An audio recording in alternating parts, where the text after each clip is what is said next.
ഗുരുവായൂരപ്പന്റെ തിരുനട ഭക്തിയും ശാന്തിയും നിറയേണ്ട ഇടമാണ്. ഇവിടെ ഒരു മനുഷ്യനെ, ഒരു മാധ്യമ പ്രവർത്തകനെ പട്ടിയെ ഇട്ട് അടിക്കുന്നത് പോലെ പിൻകഴുത്തിന് പിടിച്ച് വലിച്ചിഴയ്ക്കുന്നു.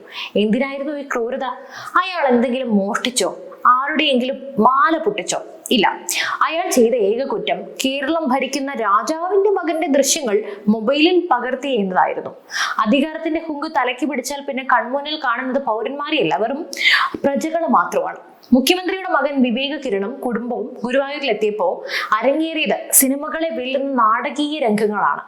മാധ്യമ പ്രവർത്തകൻ രാജുവിനെതിരെ നടന്ന ആ കഴുത്തിന് പിടുത്തം യഥാർത്ഥത്തിൽ കേരളത്തിലെ മാധ്യമ സ്വാതന്ത്ര്യത്തിന്റെ കഴുത്തിന് നേരെ നടന്ന ആക്രമണമാണ്.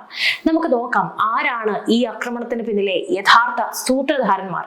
എന്താണ് ഇവരുടെ എല്ലാം ഉദ്ദേശം? എന്തുകൊണ്ട് മാപ്രകൾ മിണ്ടുന്നില്ല? വൈകുന്നേരം ഏകദേശം 6 മണി ഗുരുവായൂർ ശ്രീവത്സം ഗസ്റ്റ് ഹൗസിന് മുന്നിൽ ആനപ്രതിമയുടെ ചുവട്ടിൽ മുഖ്യമന്ത്രിയുടെ മകനും കുടുംബവും ദേവസ്വം ജീവനക്കാരനൊപ്പം നിന്ന് ഫോട്ടോ എടുക്കുന്നു. ജനൻ TV ലേഖകൻ രാജു ഇത് തന്റെ മൊബൈലിൽ പകർത്തുന്നു. ഒരു VIP വരുമ്പോൾ ദൃശ്യങ്ങൾ എടുക്കുക എന്നത് ഏതൊരു പ്രാദേശിക ലേഖകന്റെയും സ്വാഭാവികമായ ധർമ്മം മാത്രമാണ്. പക്ഷെ അവിടെയാണ് ലേഡി മാക്ബത്ത് എൻട്രി നടത്തുന്നത്. മുഖ്യമന്ത്രിയുടെ മകന്റെ ഭാര്യ ഓടിയെത്തുന്നു. ഡിലീറ്റ് ചെയ്യടാ എന്ന് ആജ്ഞ.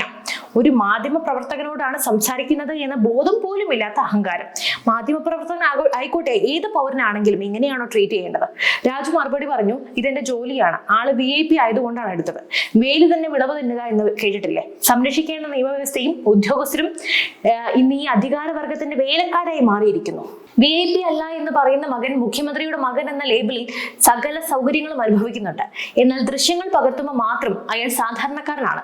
തർക്കം രൂക്ഷമായപ്പോൾ രാജു അവിടെ നിന്നും മാറി നടന്നു. പക്ഷേ കളി തീർന്നിട്ടില്ല. പിന്നാലെ ഗുണ്ടകളെ പോലെ പാഞ്ഞെത്തുന്നത് മുഖ്യമന്ത്രിയുടെ മകന്റെ കൂടെയുള്ള ആളും സുമേഷ് എന്ന ദേവസ്വം വാച്ച്മാനുമാണ്. റോഡിലിട്ട് രാജുവിന്റെ പിൻകഴുത്തിന് പിടിച്ചു. ഷർട്ടിന്റെ കോളറിൽ തൂക്കി ബലമായി വലിച്ചിഴച്ചു. വാച്ച്മാൻ സുമേഷിനോടാണ് എനിക്ക് ചോദിക്കാനുള്ളത്, സുമേഷ്, നീ ആരുടെ ശമ്പളമാണ് വാങ്ങുന്നത്? കേരളത്തിലെ ജനങ്ങളുടെ നികുതി പണമാണോ അതോ ക്ലിഫ് ഹൗസിലെ അടുക്കള പണമാണോ? ഒരു ഗസ്റ്റ് ഹൗസ് വാച്ച്മാൻ എപ്പോഴാണ് മാധ്യമ പ്രവർത്തകനെ തെരുവിലിട്ട് തല്ലാനുള്ള ലൈസൻസ് കിട്ടുന്നത്? എന്തായാലും സുമേഷ് ഇവിടെ പേർന്നത് അധികാരികളുടെ പാപങ്ങളാണ്. ഇവിടെയാണ് ഇരട്ടത്താപ്പിന്റെ രാഷ്ട്രീയം നമ്മൾ ചർച്ച ചെയ്യേണ്ടത്. മുഖ്യമന്ത്രി പിണറായി വിജയൻ നിയമസഭയിൽ പ്രസംഗിക്കും, മാധ്യമ സ്വാതന്ത്ര്യം സംരക്ഷിക്കുമെന്ന്. എന്നിട്ട് മകൻ ക്ഷേത്രത്തിൽ പോകുമ്പോൾ പടമെടുത്തവനെ തല്ലിച്ചതയ്ക്കുന്നു. അധികാരത്തിന്റെ തടലിൽ ആർക്കും എന്തുമാകാമെന്ന അവസ്ഥയാണ് ഇവിടെ. കമ്മ്യൂണിസ്റ്റ് പാർട്ടിയുടെ നേതാവെന്ന് അവകാശപ്പെടുന്ന ഒരാളുടെ മകൻ ഒരു സാധാരണ തൊഴിലാളിയെ, അതായത് മാധ്യമ പ്രവർത്തകനെ കയ്യേറ്റം ചെയ്യുമ്പോൾ ആ പാർട്ടി എവിടെ പോയി? തൊഴിലാളി വർഗ സർവാധിപത്യം എന്ന് നേതാക്കന്മാരുടെയും മക്കളുടെയും മരുമക്കളുടെയും ഗുണ്ടായുസമായി മാറിയോ? സംഭവം അറിഞ്ഞ ദേവസ്വം അഡ്മിനിസ്ട്രേഷൻ സ്ഥലത്തെത്തി. അദ്ദേഹം ചെയ്തത് എന്താണെന്നറിയോ? രാജുവിന്റെ ഫോൺ വാങ്ങി ഗാലറിയിൽ നിന്നും ഡസ്റ്റ്ബിന്നിൽ നിന്നും ദൃശ്യങ്ങൾ നിർബന്ധപൂർവ്വം ഡിലീറ്റ് ചെയ്യിച്ചു. എന്തിനായിരുന്നു ഈ പേടി? ദൃശ്യങ്ങളിൽ എന്തായിരുന്നു ഉണ്ടായിരുന്നത്? ഒരുപക്ഷെ ആ ദൃശ്യങ്ങളിൽ കണ്ടത് അധികാരത്തിന്റെ നഗ്നമായ മുഖമായിരിക്കാം. ക്ഷേത്രത്തിൽ തൊഴുതിറങ്ങുന്ന ഭക്തനല്ല, മറിച്ച് താൻ നിയമത്തിന് മുകളിലാണെന്ന് വിശ്വസിക്കുന്ന ഒരു വരേണ്യവർഗത്തെയാകാം രാജു പകർത്തിയത്.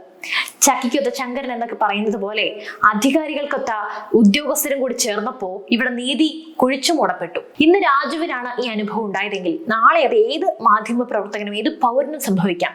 ഒരു റിപ്പോർട്ടർ തന്റെ ജോലി ചെയ്യുമ്പോൾ ഗുണ്ടകളെ പോലെ നേരിടുന്നത് കേരളത്തിന് നാണക്കേടാണ്. പോലീസുകാരിപ്പോ രാജുവിനെ വിളിക്കുന്നുണ്ട്, പക്ഷെ പരാതി കിട്ടിയാൽ അവർ ആർക്കൊപ്പമായിരിക്കും നിൽക്കുക? ആ ആഭ്യന്തരമന്ത്രിയുടെ കൂടിയല്ലേ? ആരെയാണ് ഇവിടെ പേടിക്കേണ്ടതെന്ന് അവർക്ക് നന്നായിട്ട് അറിയാം. അടിത്തട്ടിലെ നീതി നടപ്പിലാക്കാൻ കഴിയാത്ത സർക്കാർ എങ്ങനെയാണ് നാട് ഭരിക്കുക? മുഖ്യമന്ത്രിയുടെ മകന്റെ സുരക്ഷയല്ല, പൗരന്റെ അന്തസ്സാണ് ഇവിടെ ലംഘിക്കപ്പെട്ടത്. പ്രിയപ്പെട്ട മുഖ്യമന്ത്രി, അറിയാൻ നിങ്ങളുടെ മകൻ ഒരു പ്രൈവറ്റ് ലിസ്റ്റ് നടത്തിയതാകാം, പക്ഷേ ഒരു മാധ്യമ പ്രവർത്തകനെ തെരുവിലിട്ട് അപമാനിക്കാൻ ആർക്കും അവകാശമില്ല. ജനൻ TV റിപ്പോർട്ടർ രാജു ചോദിച്ചത് ന്യായമായ ചോദ്യമാണ്. മാധ്യമ പ്രവർത്തനം എന്റെ പ്രൊഫഷനാണ്.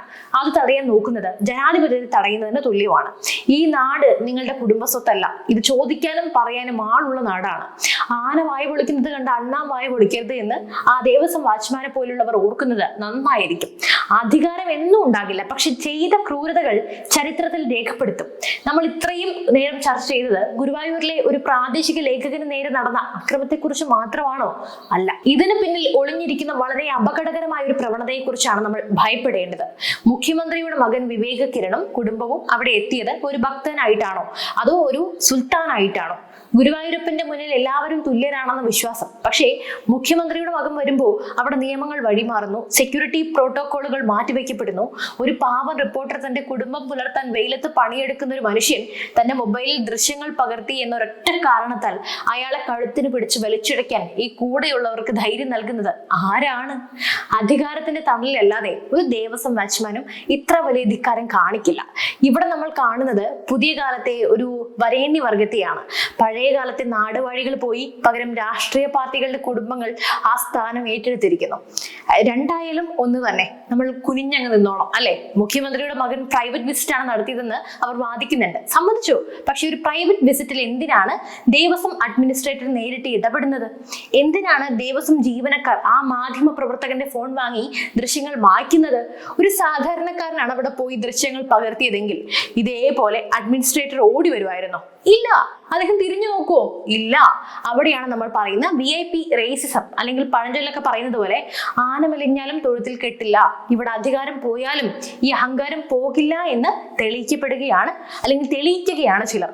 മുഖ്യമന്ത്രിയുടെ മകൻ ഒരു രാഷ്ട്രീയ പ്രവർത്തകനല്ലായിരിക്കാം, പക്ഷേ കേരളം ഭരിക്കുന്ന വ്യക്തിയുടെ മകൻ എന്ന നിലയിൽ അയാൾക്കും കുടുംബത്തിനും ലഭിക്കുന്ന ഈ ഒരു അമിത പരിഗണന ജനാധിപത്യത്തിന് തന്നെ വെല്ലുവിളിയാണ്. ഒരു സാധാരണ ഭക്തന്റെ മുന്നിൽ വെച്ച് ഒരു റിപ്പോർട്ടറെ അപമാനിച്ചപ്പോ ഞാൻ VIP അല്ല എന്ന് പറയുന്ന മകൻ ഇടപെടാമായിരുന്നു. അയാൾ വിട്ടേക്കോ, അയാളുടെ ജോലിയല്ലേ എന്നൊരു വാക്ക് പറഞ്ഞിരുന്നെങ്കിൽ ഇന്ന് വിവേക് കിരൺ ഒരു ഹീറോ ആകുമായിരുന്നു അല്ലെ? അതിൽ ഞാനടക്കം ചിലപ്പോൾ അഭിനന്ദിച്ചേനെ. പക്ഷെ അദ്ദേഹം മൗനം പാലിച്ചു. ആ മൗനം അക്രമികൾക്കുള്ള മൗനാനുവാദമായിരുന്നു. ഈ സംഭവത്തിൽ നമ്മൾ കാണുന്ന മറ്റൊരു ഭീകരത മാധ്യമങ്ങൾക്കെതിരെയുള്ള കടന്നുകയറ്റമാണ്. ഇന്ന് ദൃശ്യങ്ങൾ ഡിലീറ്റ് ചെയ്യിപ്പിച്ചു, നാളെ വാർത്തകൾ ഡിലീറ്റ് ചെയ്യിപ്പിക്കും. ഇന്നും അത് നടക്കുന്നുണ്ട്, ഇല്ല എന്നല്ല. മറ്റന്നാൾ നമ്മുടെ ചിന്തകളെ തന്നെ അവർ സെൻസർ ചെയ്യും. പട പേടിച്ച് പന്തളത്ത് ചെന്നപ്പോൾ അവിടെ പന്തം കൊളുത്തിപ്പട എന്നൊക്കെ പറയില്ലേ, അങ്ങനെ പറയുന്നത് പോലെയാണ് ഇന്ന് കേരളത്തിലെ മാധ്യമങ്ങളുടെ അവസ്ഥ. കേന്ദ്രത്തിലെ മാധ്യമ സ്വാതന്ത്ര്യത്തെക്കുറിച്ച് വാദൂരാതെ പ്രസംഗിക്കുന്നവർ സ്വന്തം വീട്ടുവാതിൽക്കിൽ നടക്കുന്ന അനീതിയെക്കുറിച്ച് അവർ ആദ്യം സംസാരിക്കട്ടെ. ദേവസ്വം വാച്ച്മാൻ സുമേഷിനെ പോലെയുള്ളവർ ഓർക്കുക, നിങ്ങൾ സംരക്ഷിക്കേണ്ടത് അമ്പലത്തിന്റെ വിശുദ്ധിയും അവിടെ വരുന്ന ഭക്തരെയുമാണ്, അല്ലാതെ അധികാരമുള്ളവന്റെ കുടുംബത്തിനൊപ്പം നിന്ന് സെൽഫി എടുക്കാനോ അവർക്ക് വേണ്ടി ഗുണ്ടായിസം കാണിക്കാനോ ഉള്ളവരല്ല നിങ്ങൾ. ഈ റിപ്പോർട്ടർ രാജുവിനുണ്ടായ അനുഭവം ഒറ്റപ്പെട്ടതല്ല. ഇതിനു മുമ്പും ഭരണപക്ഷത്തെ പ്രമുഖരുടെ കുടുംബങ്ങൾക്ക് നേരെ ക്യാമറ തിരിച്ചവർക്ക് ഇതേ അനുഭവം ഉണ്ടായിട്ടുണ്ട്. ചോദ്യങ്ങൾ ചോദിച്ചവന് ആട്ട് കിട്ടിയിട്ടുണ്ട്. CI രാജുവിനെ വിളിച്ചു ചോദിച്ചു പരാതി ഉണ്ടോ എന്ന്. പരാതി കൊടുത്താൽ ആർക്കെതിരെ കേസെടുക്കും? മുഖ്യമന്ത്രിയുടെ മകന്റെ കൂടെയുള്ളവർക്കെതിരെ കേസെടുക്കാൻ നമ്മുടെ പോലീസിന് തന്റെ ഇടമുണ്ടോ?